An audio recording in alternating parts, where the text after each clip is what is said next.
अभाव नहीं होता।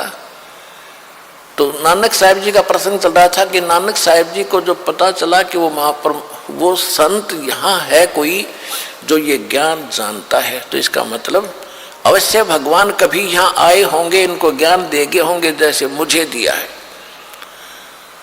तो नानक साहिब जी ने रामानंद जी से कहा कि कहाँ है वो संत, मैं दर्शन करना चाहता हूँ। एक सेवक भेज दिया, एक दो सेवक भेज दिए। रामानंद जी ने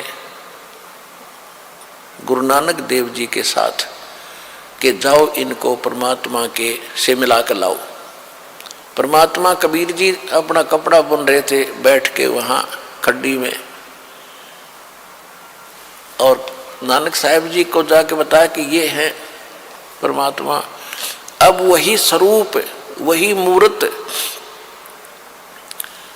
जो सतलोक में देखा था और जो बेई नदी पर मिला था, वही परमात्मा कपड़ा बुन रहा है धानक के रूप में।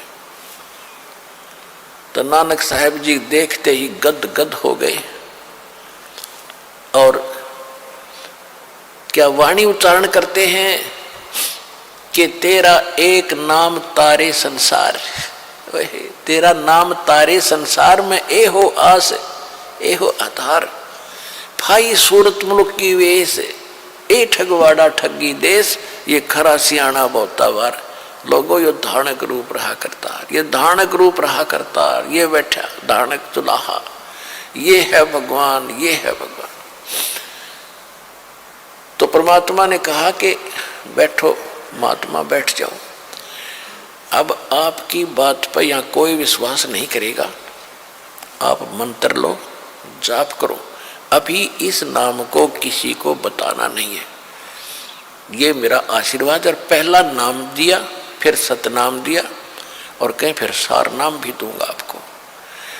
तो उसके बाद नानक साहिब जी पहले तो 12 वर्ष तक उन्होंने घूम घूम कर सब जगह ये प्रचार किया, ऋषि महर्षियों के साथ, मंडलेश्वरों के साथ चर्चा करके उनको हरा दिया, लेकिन वो मानने नहीं, ढीठ, वो नहीं माने इस बात को, क्योंकि उनका ज्ञान नहीं था।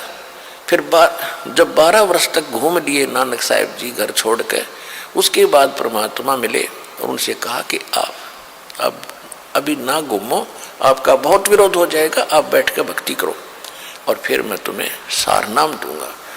फिर नानक साहिब जी अपने घर पे ही खेती भी करते रहे जैसे, और वहीं सत्संग भी करते थे। लेकिन संसार का उनको पता लग गया था कि ये तो गंदा लोक है, एक पल का भरोसा नहीं, कब बिजली गिर जाए।